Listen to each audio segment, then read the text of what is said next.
முதல்வர் உதயநிதி ஸ்டாலின் அமைச்சர்கள் அதாவது திடீர்னு ஒரு வதந்தி, தம்பி உதயநிதி அவர்கள் திடீர்னு இன்றைக்கி துணை முதலமைச்சராக பதவி ஏற்றுருவார், முதலமைச்சர் அவர்கள் அறிவாலயத்துக்கு வந்துட்டாங்க, எல்லா அமைச்சர்களும் வந்துட்டாங்க அப்படின்னு என்ற பல பத்திரிகை சகோதரர்கள் கூட கேட்டாங்கன்னா எனக்கு ஒரு சந்தேகம், நிச்சயமாக இன்றைக்கி இருக்காது அப்படின்னு. ஏன்னா அவங்க பகுத்தறிவாதிகள். பாட்டிமா அன்னைக்கு அவங்க நிச்சயமாக பதவி ஏற்ப வச்சிருக்கவே மாட்டாங்க.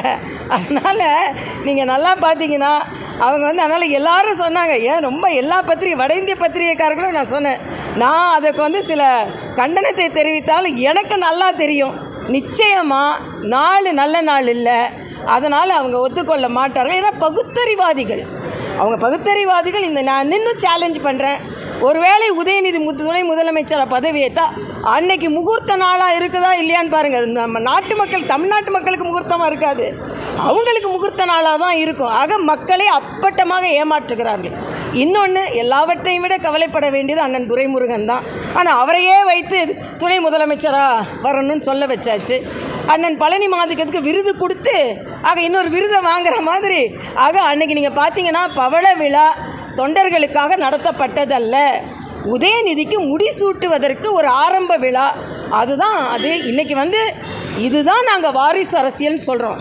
திராவிட முன்னேற்ற கழக தொண்டர்கள் சிந்திக்க வேண்டும்.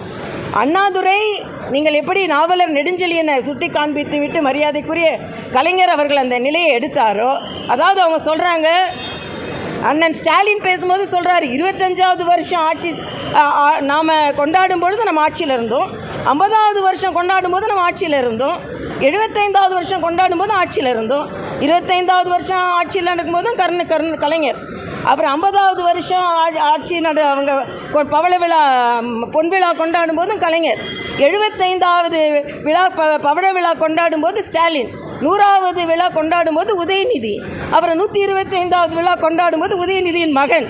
பாவம் திராவிட முன்னேற்ற கழகத்தின் தொண்டர்கள் உழைத்து கொண்டே இருக்க வேண்டும், கலைஞர் குடும்பம் பிழைத்து கொண்டே இருக்கும். இதுதான்.